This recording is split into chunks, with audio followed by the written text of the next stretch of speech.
Let me say something that might sound crazy. By the time I turned 30, my income didn't come from one job.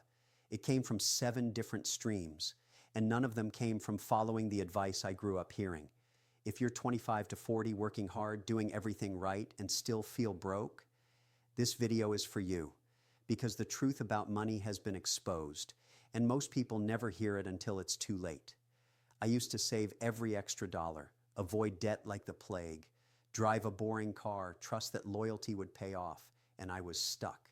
Today I'm going to break down the 5 most common pieces of financial advice our parents gave us, why it made sense back then, why it absolutely does not work today, and what I did instead to build real income.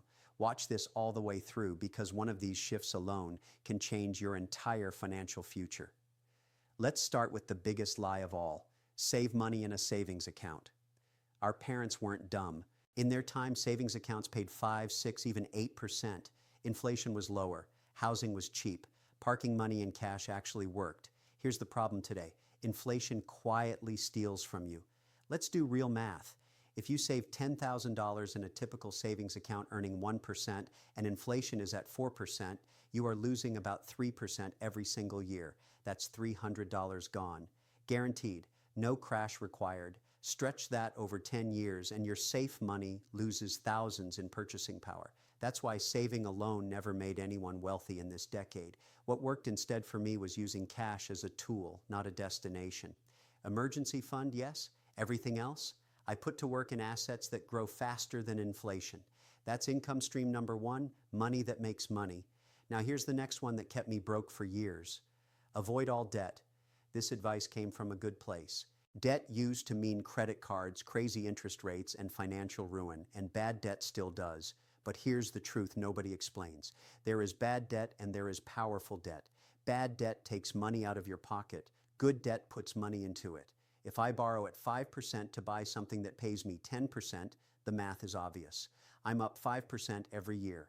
When I stopped being scared of all debt and started using it strategically, income stream number 2 opened up. Cash flowing assets. The kind that pay you whether you show up or not. Next one might hit a nerve. Buy a reliable used car. On the surface, this sounds smart. And if you're choosing between a $60,000 luxury car and a reasonable used one, sure, don't be reckless. But here's what no one says. Cars are depreciating assets. Every dollar you lock into one is a dollar that cannot compound. I bought a $15,000 used car early on. It felt responsible.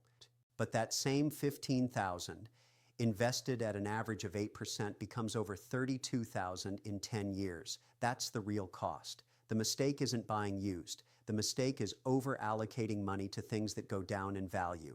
When I minimized money tied up in depreciating stuff and redirected it, I built income stream number 3, investments that grow while I sleep. Now let's talk about the most controversial one. Get a college degree no matter what. For our parents, this was golden advice. A degree almost guaranteed a good job, stable income, and benefits. The return on investment was massive. Today, not so much. The average graduate leaves school with around $30,000 to $40,000 in student loans. Many earn $50,000 a year or less. Some never work in their field at all. That's a negative ROI. I'm not anti-education. I'm anti-blind education. The modern advantage is skill-based learning, sales, tech, marketing, content, business. When I stopped chasing credentials and started stacking skills, income stream number 4 appeared. High-income skills that scale with experience, not age. And finally, this one hurts the most. Stay loyal to one company. Our parents were rewarded for loyalty. Pensions, raises, long-term security. That world is gone. Today, the data is clear. People who change jobs every 2 to 3 years earn significantly more over their lifetime, sometimes 50% more. I stayed loyal for years. 2% raises. More responsibility. Same paycheck. The moment I learned to leverage opportunities instead of waiting to be noticed, income stream number 5 was unlocked. Higher active income. And that extra income, that's what funded streams 6 and 7. Side businesses, ownership, things that scale beyond my time. Let's bring this home. Saving alone won't make you rich. Avoiding all debt keeps you small. Overspending on depreciating assets drains your future. Blindly chasing degrees can bankrupt you, and loyalty without leverage is expensive. Here are 3 things you can do starting today. First, audit where your money actually goes and identify $1 you can redirect into an income-producing asset. Second, invest in one skill that can directly increase your income in the next 12 months. And third, stop asking, is this safe?